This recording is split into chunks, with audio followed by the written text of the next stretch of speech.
చంద్రబాబు ప్రభుత్వం అధికారంలోకి వచ్చి 2 ఏళ్లు పూర్తయ్యాయని 3 బడ్జెట్లు పెట్టినా ప్రజలకు ఒక్క మంచి పని కూడా జరగలేదని వైసీపీ అధినేత మాజీ ముఖ్యమంత్రి జగన్ విమర్శలు గుప్పించారు. వైసీపీ ప్రభుత్వం అమలు చేసిన పథకాలన్నీ రద్దయ్యాయని, సూపర్ 6, సూపర్ 7 హామీలు అబద్ధాలని తేలిపోయాయని ఆరోపించారు. గ్యాస్ సిలిండర్ల నుంచి మద్యం వరకు ప్రతి రంగంలోనూ మోసాలు జరుగుతున్నాయని విమర్శించారు.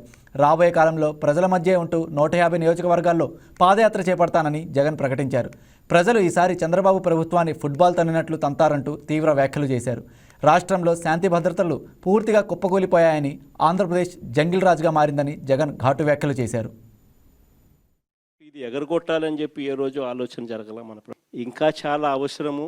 వాళ్ళకున్న సమస్యలు ప్రభుత్వం సమస్యల కన్నా చాలా ఇంకా ఎక్కువగా సమస్యలు పడేది వాళ్ళే అని చెప్పి భావించి ఎన్ని సమస్యలున్నా కూడా ముఖాన ఏ రోజు కూడా చిరునవ్వే తప్ప ఏ రోజు కూడా ఇది చెయ్యలేము అన్న మాట నోట్లో నుంచి ఏ రోజు రానిలేము. సూపర్ 6 అన్నాడు, సూపర్ 7 అన్నాడు.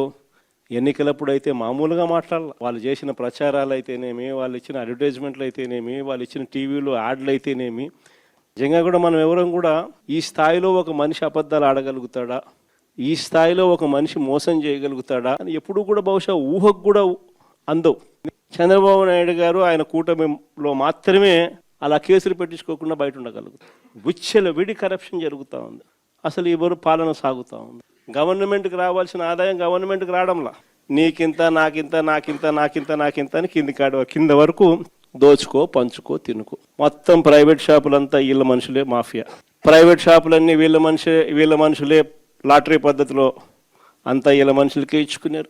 వీళ్ళ నుంచి మొదలు పెడితే ఆ తర్వాత గ్రామ స్థాయిలోకి బెల్ట్ షాపులు పూర్తిగా విస్తరించినారు. ఆక్షన్ను బాడి మరి ఏ కార్యకర్తకి ఇవ్వాల వాళ్ళు ఆ కార్యకర్తలు వాళ్ళు కొట్టుకోకూడదు కాబట్టి మళ్ళీ ఆక్షన్లు మాడి మరి బెల్ట్ షాపులు ఇస్తూ ఉన్నారు. మళ్ళీ గ్రామాలలో బెల్ట్ షాపులు నడిపేదానికోసం మళ్ళీ పోలీసుల దగ్గర నుండి నడిపించే మందు షాప్ పక్కనే పర్మిట్ రూమ్.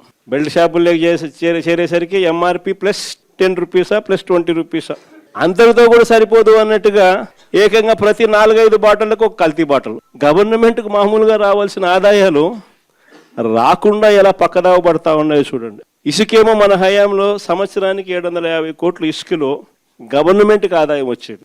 5 ఏళ్ళు కలిపి దాదాపుగా 3500 కోట్లు రాష్ట్ర ప్రభుత్వానికి ఆదాయం వచ్చేది ఇసుకలో. ఈరోజు ఇసుక అనేది ఫ్రీ అంటారు. ఎక్కడైనా ఇసుక ఫ్రీ జరుగుతా ఉందా? పూర్తిగా దోచేసుకోవడమే.